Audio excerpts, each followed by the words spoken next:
You're listening to And such a short amount of time to do it in. a Mamamia podcast.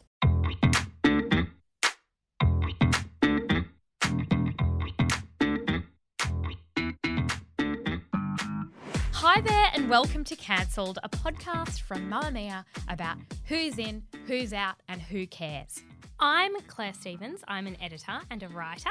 I'm Jessie Stephens. I'm an author and a writer at Mamamia. And while most say this is a great podcast, some describe it as a bit of a light-hearted laugh, a bit silly, bit of fun on a Tuesday. A person named Paolo, he doesn't think so. He says that it's quite impossible to tolerate.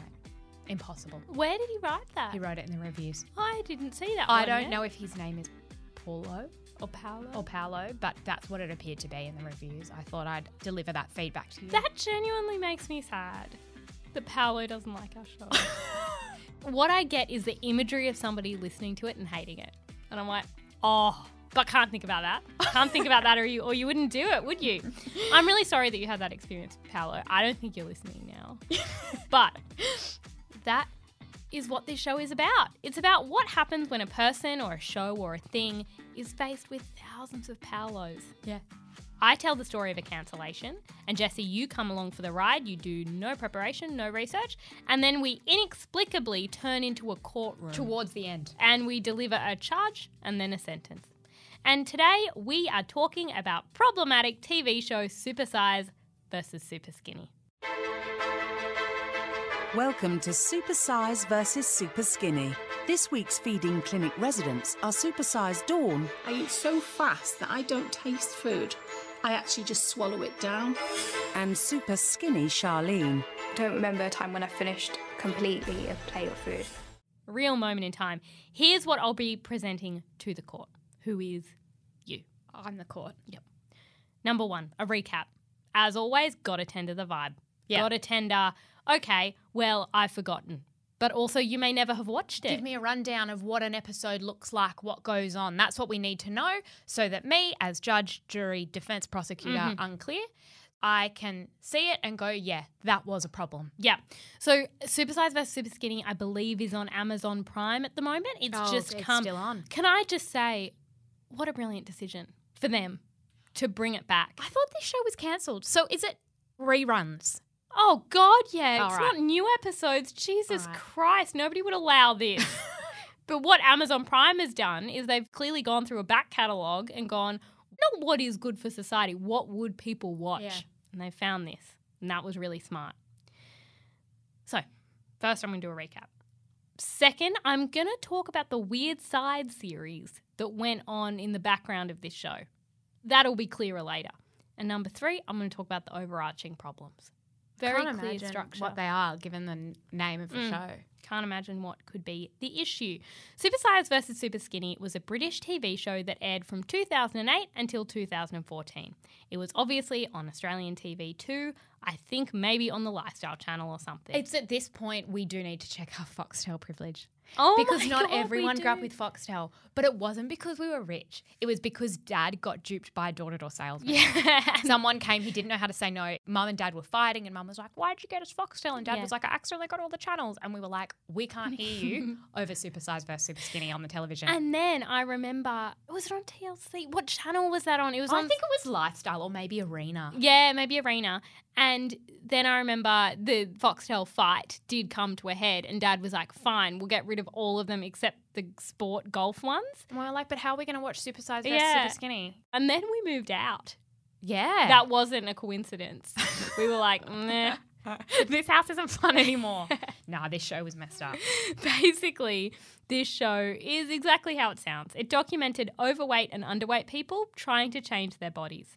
Two individuals were brought into a feeding clinic and they swapped diets, supervised by Dr. Christian Jessen, who is now being just a little bit weird about COVID. He said maybe Italians were just using COVID as an excuse to have a long siesta. What? What? When did he say that? Beginning of the pandemic. You can't. This is a show about cancellation. It's also about the people we cancel along the way. Dr. Christian, before we start. He also did embarrassing bodies. I think he does embarrassing bodies. I think that show's still going. No, it can't. I think it is. Because they've done like a Down Under edition where they set up like a van on Bondi Beach and they walk around and they're like, you've got a mouldy toe. It's like that person was just sunbaking, minding their own business. But I will say that here's a man who has created a show out of someone being too embarrassed to show their fungal penis infection to their GP. So instead they show it to the nation and more broadly, international countries. Exactly. I caught this on television recently. A doctor often remarks on the smell because we're not in the room. So they'll go, oh, like the look of disgust on their face, because that's what makes good television. Yeah. This person has been so ashamed of their foot. They haven't been able to walk for 40 years. And now they've gone to a GP, covered in warts or something. And the GP's like, this is disgusting, it smells. That's what Dr. Jessen is into.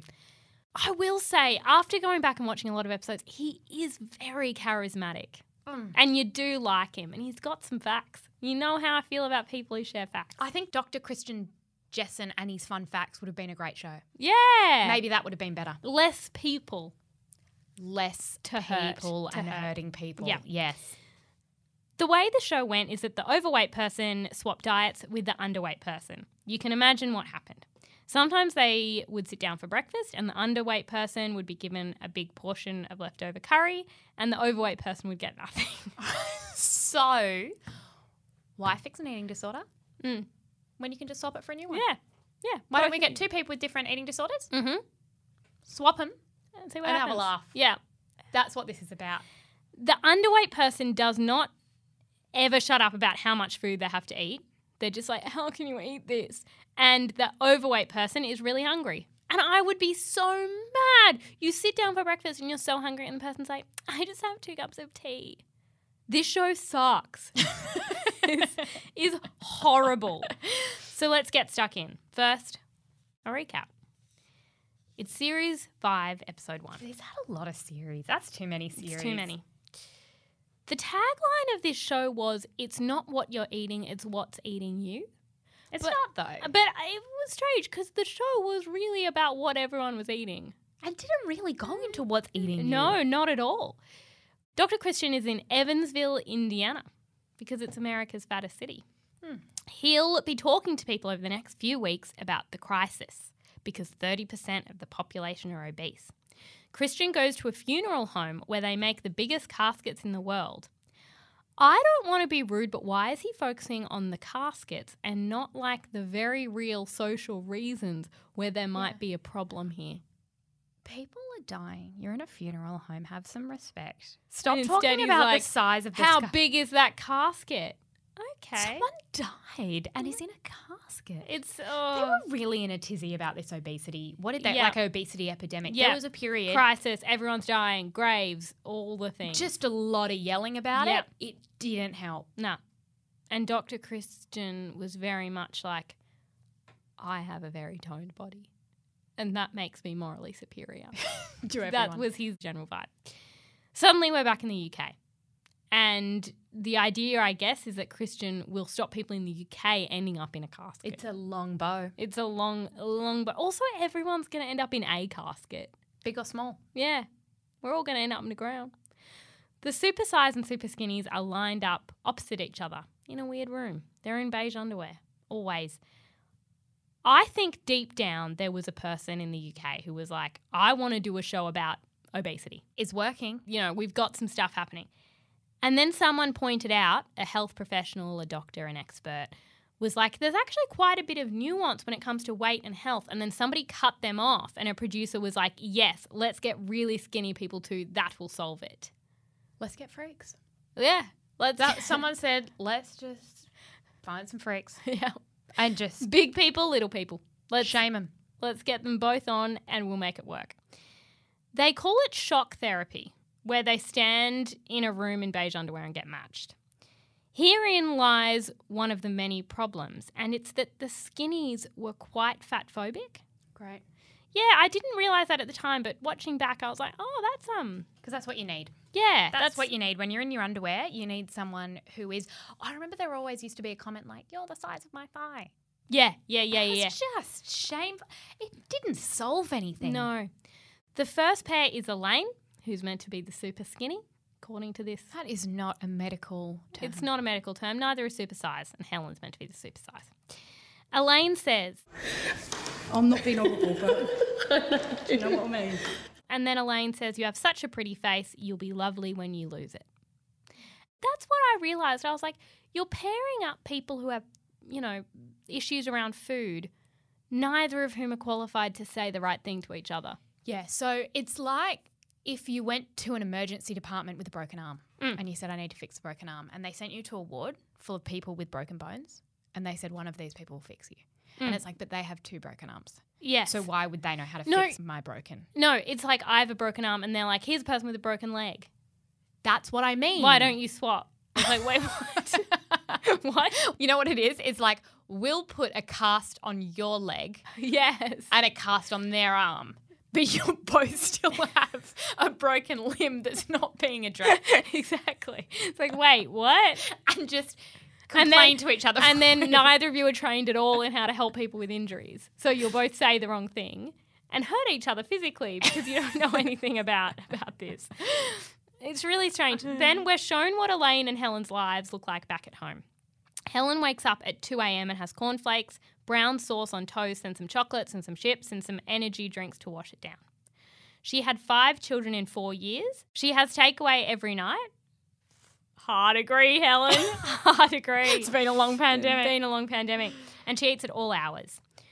We're literally just being shown somebody who has disordered eating habits. And I can understand why producers thought this was pervy, but there's something about the representation of eating behaviours that seems contagious. Like, there is nothing helpful about showing us disordered eating habits. There is nothing inherently helpful in that.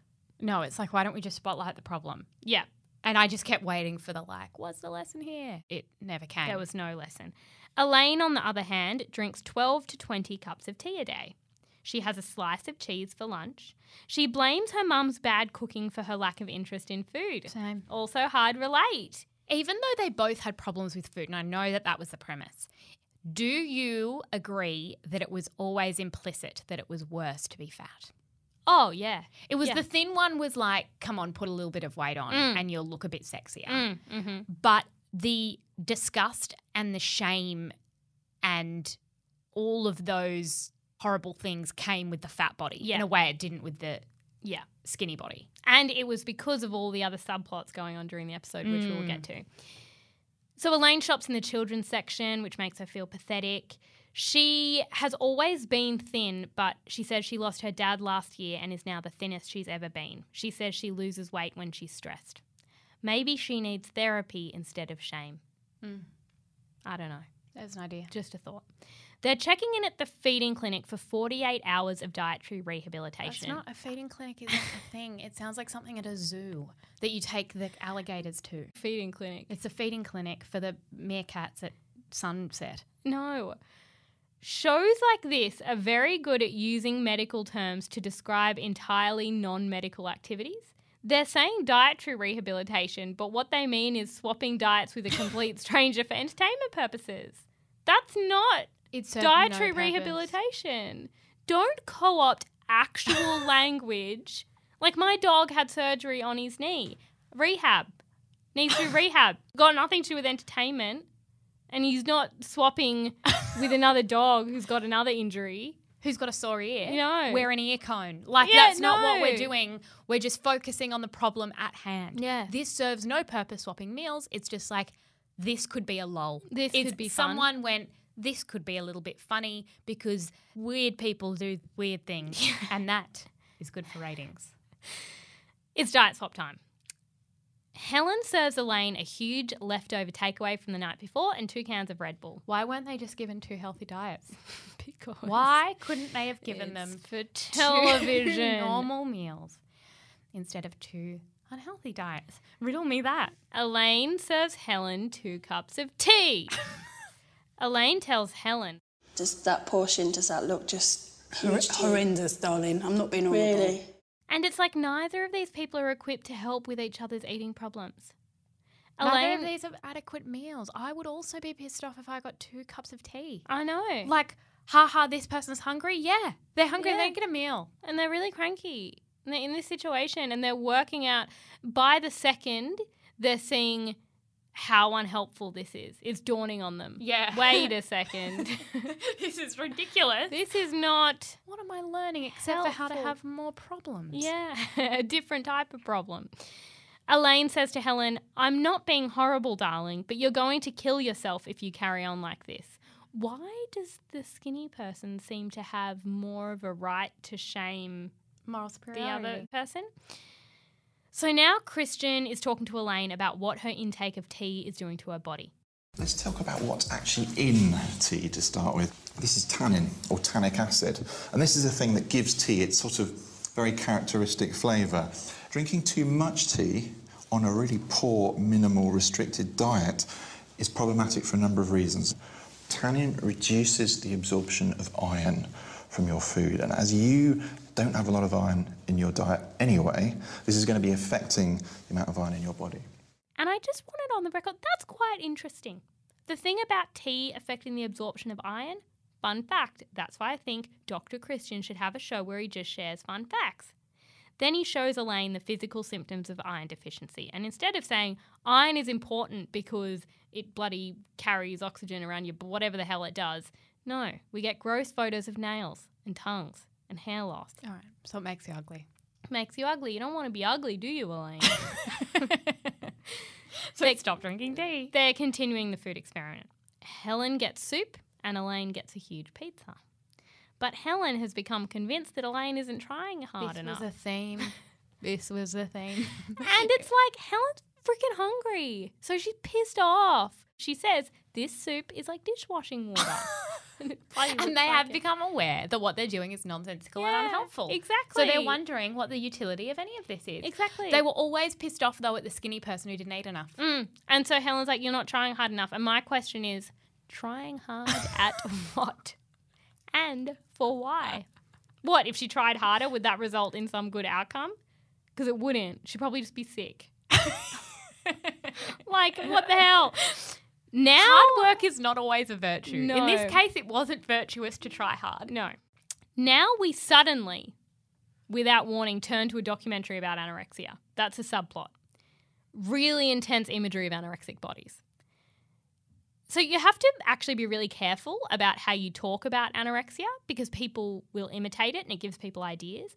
We're shown a young woman named Ellen and we hear about how her anorexia started, what triggered it, how much she weighs, a whole lot of details that you should not be sharing. If we write a story about anorexia at Mamamia, we do not put weights. You never put the weight. That copycat element is part of the illness. Yes. So you don't do that. replicate it for TV. This internationally aired television show didn't know that, apparently.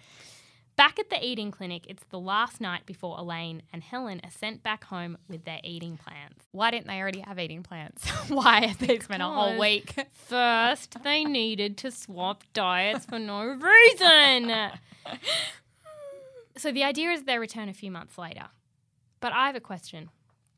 My number one question after watching the show again was, why is the audience never shown what the eating plan is?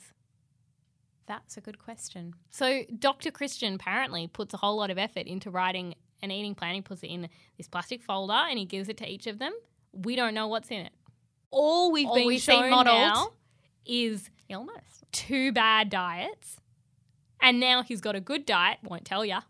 Won't tell you what it is. Because my question is, are they taught to cook?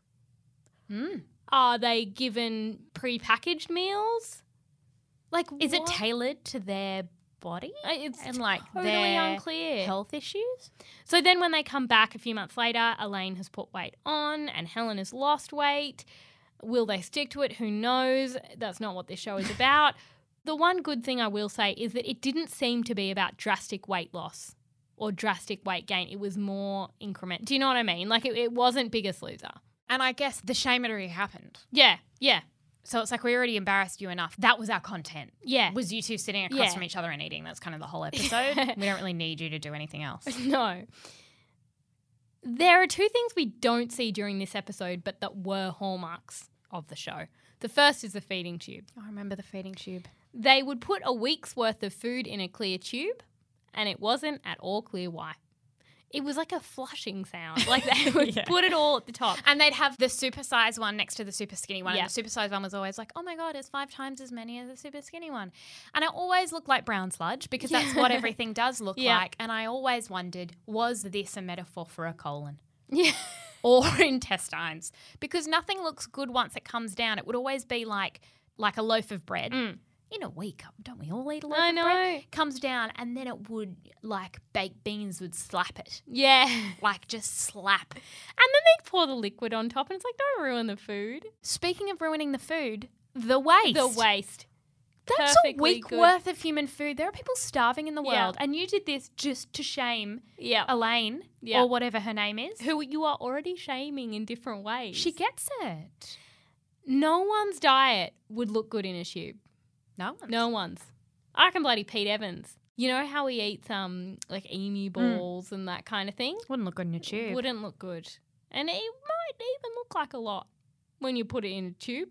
Yeah. Mostly because your food's not meant to go in a tube. Not a plastic tube. It's not how we're meant to think about food and diet. No. The other ongoing kind of segment was this thing about in later series, the supersize person, only the supersize person, was sent to the US to visit someone who was heavier than they were. Right. It was this big woman. I think her name was Louise. Oh, it was the same woman? Yeah. And she, I think, was maybe going to get weight loss surgery or couldn't get it. And she was like bedridden. Sorry, but can you imagine you're in your house in the US? This show isn't even on in your country. Yeah. And someone knocks on your door and goes, hey, Louise. And she goes, yeah, I'm Louise. And they say, we want to use you on a show as an example of what never to become. Are you in? Or are you that out? you are so far gone that we want to use you to shock people into health. Thoughts? And she was like, fine. Can I get help? No. No. You're the supersizer. No, that's not part of it. No. So it was meant to be another shock tactic to show the supersize person what they could become if they did not stop their unhealthy lifestyles. It's just not kind Not to kind. anyone involved. I hope that they asked 5 people before Louise and all of them said, no, go fuck yourself. I'm not a warning. I'm a human being. And just slammed the friggin' door in their face and was like, ugh.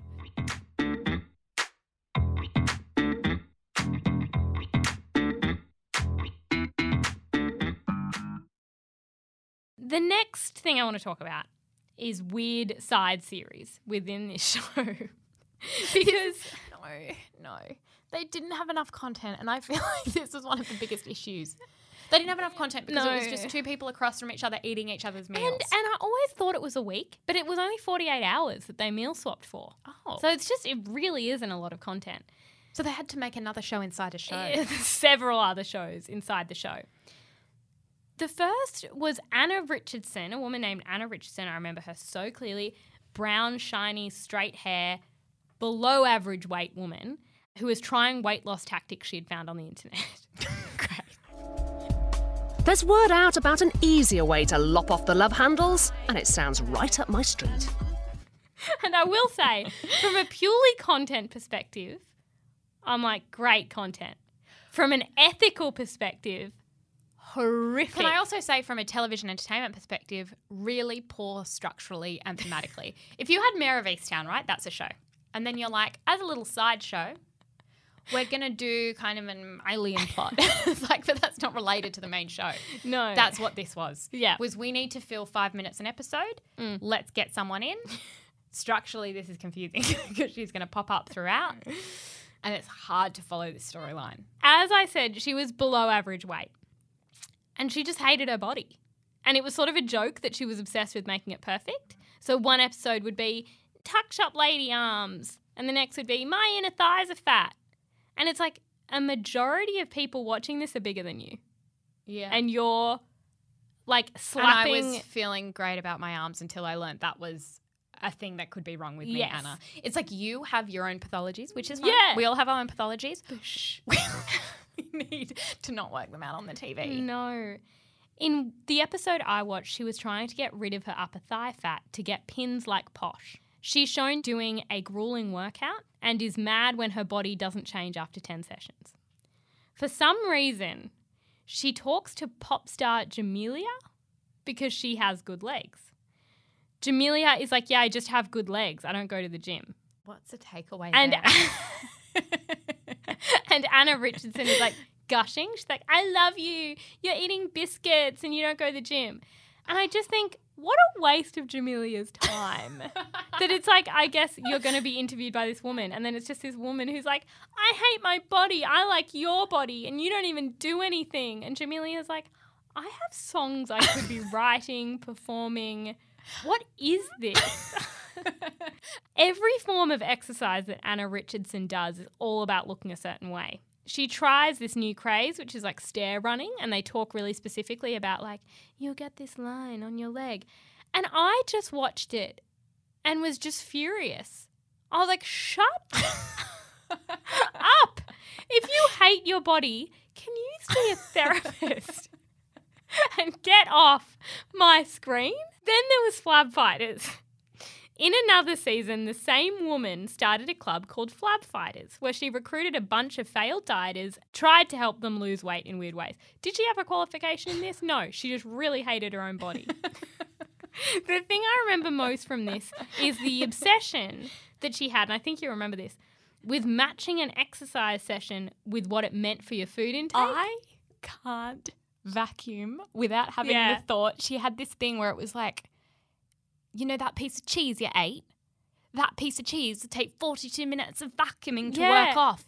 And I don't know why I have to think of that every time I vacuum. Because I'm like, this is relatively strenuous. 42 minutes of vacuuming is a lot. I know. So she kept being like, playing table tennis for an hour meant you could have a slice of pizza. And it was this message of having to earn your food, which was so odd because then it was transposed with this anorexia storyline. So it was really weird going from, like, it is flipping between like, okay, here's the story of 8 people suffering from anorexia. Here's a Supersize versus Superskinny. And then here's this below average weight woman who hates herself and is obsessed with how much exercise you have to do to earn a slice of pizza. And it's like, does no one see how these messages inform each other? Like, but the problem was that she was seen as kind of like a helpful hero. No, exactly. And the other one who was like, I only drink tea, was seen as pathological. Exactly. And I just think the irony is there was an assumption that the women involved in Flab Fighters and the women fighting anorexia were 2 completely different populations. And it's like, probably not. They probably cross over. Oh my God, it just made me so mad. Anyway, finally, there was Gillian McKeith trying to ban big bumps. That woman, I don't like calling people names, but that woman was fatphobic. Right, Jackie, hold it right there. Oh, God. There's no more comfort eating for you. Do you remember she used to do that thing on a different show, which was about hating yourself, where she used to just put your whole week of food on a table and make you look at it and be like, look at it. She also had a little thing she used to do of really examining people's poo. Oh, do you she remember loved a that? poo. She loved a lot about poo from that woman. And she was like, rabbit poos. And like, she had these little like stool charts. And like, should it float? Should it sink? Yes. She was very into that. But there was a whole season where Gillian McKeith was on a mission to reduce the size of women's bums. And only women's bums. How that's a health issue, I don't know. On her own website, currently on her own website, when it summarizes her work on the show, it reads, there isn't a woman out there who doesn't want a firmer, smaller, tinier bottom. So what can you do to stop yours growing out of control? In this cross-series strand, Gillian McKeith takes on Britain's biggest bottoms, over 100 of the very largest, and teaches us everything we need to know to achieve the perfect slim bum. Firstly, it's a bum. It can't physically grow out of control. It's like it's a tree or like a plant that's going to grow in a direction you didn't see coming. I know that my issue here should be the out of control bums, but I'm still hooked on the cross theory strand. I'm really struggling with the structure of this show. You can't have mini shows inside a bigger show. You can't. It tried to make that happen, and it actually is really confusing for my memory. I know. Because to me, this is a different show, and I'm like, but I thought we were talking about Supersize vs Superskinny. It's the same. But it was a subplot. Again, I find it weird that this show, despite having a parallel storyline about eating disorders, could still be so dangerously obsessed with weight loss. How are those messages not contradictory? We all want a smaller bum, but this woman over here who wants a smaller bum has an eating disorder, and that's bad. Why won't she just eat more? That's the message. It's like this woman is really unwell because she compulsively exercises because she wants a smaller bum. But Gillian can go around yelling at strangers that their bums are too big and they're out of control. And it's like, why would this woman have an eating disorder when she could just eat properly? And it's like, because when she turns on the TV, this is on, Gillian. We're all yelling. We're all worried about our bums getting out of control. And like, the irony is they seem to think that the messages on this show would hit really specific people. So it's like, we're talking about big bums, but that's only for people with two big bums. With two big bums. Not everyone, because some people, their bum's too small. They're sick. They're on the other, the other part of the show. What? What? My messages are getting confused. That takes me to overarching problems. My first is maybe don't show disordered eating behaviours on the TV. It might be that for some people, it's helpful to see these behaviours represented because they're like, goodness me, that's me, I need help. But we know that sharing information about eating disorders like habits and exercise regimes and specific weights is not helpful. It just inspires copycat behaviours. And again, I said it when we did The Biggest Loser, I'll say it again. All this show made me want to do? Eat. As I was watching this for research, there were just these little Mars bars in the fridge. Oh, they got eaten. And it's something about the idea of restriction that just makes you be like... I just love as well that it was, here's what not to eat and don't eat this and don't, not this or this. And I just kept waiting to be like, where's my meal plan? No. What can I eat? What's good for me? Well, not this. Yeah. Okay. Also, you're too big. Oh, you've never seen me. Okay. Related to what you just said, why did we just showcase two bad types of eating habits? At no point did anyone learn how to eat well. No. Not at all. The other overarching problem, people weren't appearing on the show with health problems. It was purely about their weight and body. It wasn't that anybody was ever like, I have diabetes or I'm underweight and I'm anemic. It was just their bodies. And then it was... And how to look better. And how to look better. And then assumptions about what their bodies might mean for their health. But we know now that you should probably be going health first. Yeah. And then people might also have some motivation. Also, totally screwed up ideas of food and how it actually works. And mostly that's to do with a plastic tube full of what people ate in a week. It's traumatising. Unnecessary. Sometimes I eat things and I think about what they'd look like in the tube. Oh, sometimes. Everything I eat, I go, that'd be sloppy. In the tube. Wouldn't look good. No.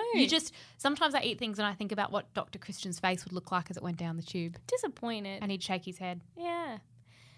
Finally, the other problem. The show thought that obesity and eating disorders were two totally different independent things. They're not. They're incredibly highly related. And that is where the show went wrong. And also, all the fat phobia on it, that plays into the increased risk of eating disorders. You missed something. What? Did you know where this show eventually evolved into? Did you know that Supersize Vs Superskinny did a kids edition? Yes. Yes. And they chose children and they got a child that was too skinny, prepubescent, another child that was too fat, prepubescent, and made them change diets on the television. Who let that happen? Yeah, because children, their bodies change as they grow. And I think arguably the worst thing you can do for a child is shame their body as it is growing and developing. I needed to tend to that into evidence. Okay, that's been tended. Yeah. Well and truly tended. I want your first charge, Claire. Charge. It's pretty broad. Okay. Being entirely unhelpful. Yes. My sentence for this is very specific. $1 billion to hospitals, clinics, psychologists in every country this shit show aired to deal with the fallout. $1 billion. Where are they going to get that? Are you finding, I'm sorry, I'm going through my papers, Gillian or Christian? Or, relatedly, Anna? Okay, Gillian, Christian, Anna, and the creators. You have to split it and all come up with $1 billion. And the way they come up with $1 billion is like Squid Game. Okay. They do a competition to win the $1 billion to help. That's helpful. So it's a fine. And a fine is that's often used in courtrooms. Would you like to know my first charge? Yes. Not having, I know I can't let this go, but not having enough content for one show. And so doing weird things didn't make sense. Yes. So for me, it was a content issue. Okay, yep. Sentencing. Sometimes I struggle to relate the sentence to the charge, and this is one of those instances. Mm-hmm. You just came up with a sentence, didn't you? That is unrelated to the charge. Dr. Christian. Okay. I've dragged him into it. The content issue wasn't his fault. No. His content was quite consistent. Yes, but I've dragged him into it unfairly. That is how a court works. I don't make the rules. Mm-hmm. Sometimes you charge someone and you go, but I'm sentencing her out there. Okay. And that's what I'm doing. Mm-hmm. Next time Dr. Christian Jessen comes down with an unfortunate ailment, say a penis infection or some athlete's foot, he needs to go on embarrassing bodies. Okay. I'm going to need to see a fungus on the television. All right. As an apology for the lack of editorial direction Yeah. that I saw in this television show for a lot of years. It really made it confusing as to what the definition of a television show is. And you know what? I think they learnt in this, it didn't work. You do need a stronger pointing. We talk about an idea being pointy. Yes. This wasn't pointy. No, not specific enough. Too broad. My second charge. Food wastage. Oh. For example, in the tubes. But also on the table. Exactly. My sentence? $1 billion to starving children. These people aren't made of money. In fact, I don't think this show made that much money. I think it did. They can come up with a cheeky one, Bill. How? They can. It's a fine. You have to. Oh, yeah, it's not your job as a judge to work out Yeah, how. it's a fine. I'm administering a fine for food wastage. And you got to give it to the starving children. Okay. Yeah. All right, that's good. All right, fine. So that's what you went with this time. My final charge is a question. Okay. Sometimes a charge is a question. Did he murder him? Not really. No, You're meant to it's not. answer the question with the With the charge, charge. but this is different. Okay. What were any of us meant to learn? Yes. Yes. Sentence. I want the creator to try and explain it. In a short article. Or statement. Mm-hmm. A statement on the news. Broadcast everywhere this show was broadcast, which was too many places. Yeah. And I want him to attempt to put into words exactly what we were meant to learn when you swapped two people's meals and made them gag at each other's habits. Yes. That thin people can't eat a lot. That a person who you classify as overweight will want more food if you give them tea for dinner. Yeah. In conclusion, what is your fucking point? Yes. That is my final charge and sentence. Okay, I have one final charge. Okay. But I have a problem. You don't have a sentence? I don't have a sentence. I'm going to need some help with my sentence. You ran out of time. Yeah. Okay, you okay. could say What's your that. charge? What's your charge? Approaching women on the street to tell them that their bums are too big. Can't. She did. That's the charge. What's the sentence? It's really hard to think of a sentence. I mean, that woman has a lot to answer for. Can she update her website? She's still talking about women's bums. I know. I think the sentence should be to not. To not do that. To not do it. Yeah. To go up to women on the street and say, which is something that has been coming up in other episodes, you seem like a nice lady. Yeah. Like, can we go a little bit more about personality, Yes. less about big bums? Exactly. I think that's what it has I to think be. she needs some help because she was pathologically obsessed with big bums.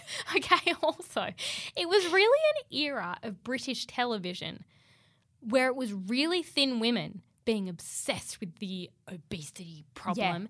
Yeah. And it was also a train that a certain Miss Katie Hopkins jumped on. And so she was like, to prove my theory, I'm going to put on weight and then lose it to prove that fat people are lazy. It's like, that's a terrible experiment. It doesn't make any sense. No experiment. Sample size 1. Like, and that one sample size, an awful person, which is just not it. But I feel like her and it. Gillian would be friends. I agree. Along with the people who did The Biggest Loser. Yeah. Thank you so much for joining us for this episode of Cancelled. Please leave us a review or send this episode to a friend if you want to have a bit of a bit of a lol, bit of a silly time with the girls. You can share your own charges and sentences with each other or with us. Yes, we are at The Twins Thoughts on Instagram. Yes, and you should come check our Instagram out because we do, for every episode, we post the evidence in a highlight on our Instagram. Because some of this is very visual. Because you got to tender it. And instead of tendering it, I guess, to a judge, we are tendering it to the Instagram of app. To the app. So go there. We're at The Twins Thoughts on Instagram. The producer of Cancelled is Rose Kerr. And the head of podcast at Mamamia is Elissa Ratliff. We will see you on the Mamamia app. Bye. Bye.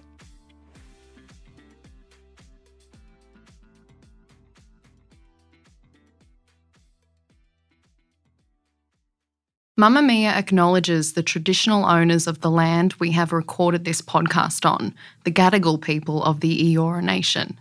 We pay our respects to their elders, past and present, and extend that respect to all Aboriginal and Torres Strait Islander cultures.